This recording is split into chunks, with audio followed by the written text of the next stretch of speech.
Chapter 3 and 4. Entering the world of magic, when Harry discovered the truth. Harry Potter's life had always been gray. Since he could remember. It was all cold glares, second-hand clothes, and a cupboard under the stairs. No birthdays. No kindness. No sign that anything extraordinary would ever happen to him. Until it did. One dull morning, a letter arrived. Not just any letter, a thick envelope addressed in emerald green ink to Mr. H. Potter, the cupboard under the stairs. Harry's hands trembled as he reached for it. A flicker of hope lighting up his dull world. But just as he was about to open it, Uncle Vernon snatched it away and tore it up with wild, panicked eyes. No explanation, just fury. The next day, another letter came. Then more, dozens, hundreds. Letters slipped through the mail slot, floated down the chimney, swarmed the hallway. They came in the eggs. They blew through the fireplace. It was as if the world itself was trying to scream. "You've been found, Harry. You matter." Uncle Vernon, now completely unhinged, nailed the mail slot shut, boarded up the windows, and took the family on a frenzied journey, first to a dingy hotel, then to a desolate hut balanced on a rock in the middle of a stormy sea. And it was there, on the eve of Harry's 11th birthday, that everything changed. As midnight struck, a thunderous crash shattered the silence. The door burst open, and in stepped a giant of a man. Silhouetted by lightning, wild-haired and kind-eyed. Rubeus Hagrid had come. He looked at Harry and smiled through his tangled beard. "Harry, you're a wizard." The world Harry thought he knew crumbled in an instant. Hagrid explained that Harry's parents hadn't died in a car crash. As he was told, they were powerful wizards, murdered by the most feared dark wizard of all time, Lord Voldemort. And somehow, Harry had survived a curse no one else had. For the first time, Harry learned who he truly was.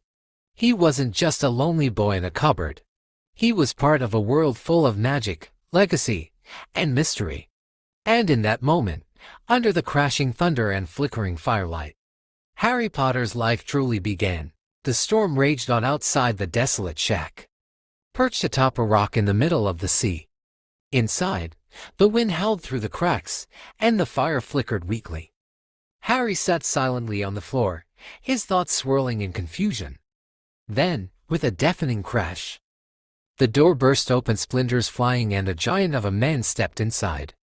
Towering and wild-looking, with a tangled beard and kind eyes.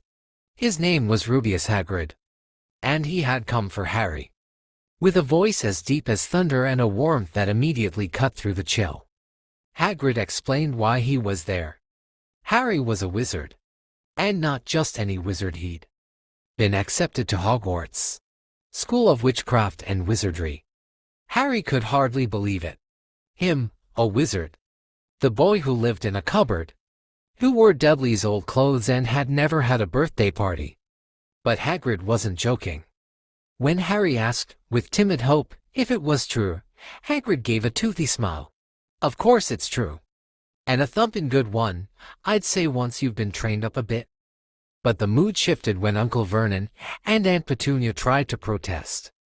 Aunt Petunia, her face twisted in bitterness, ranted that Harry's parents were freaks who got what they deserved.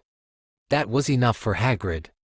With a flick of his umbrella, seemingly harmless, but secretly magical, he gave Dudley a pig's tail in a moment both hilarious and satisfying. Then came the truth. Hagrid sat beside Harry and told him what no one had ever dared to say. Harry's parents hadn't died in a car crash.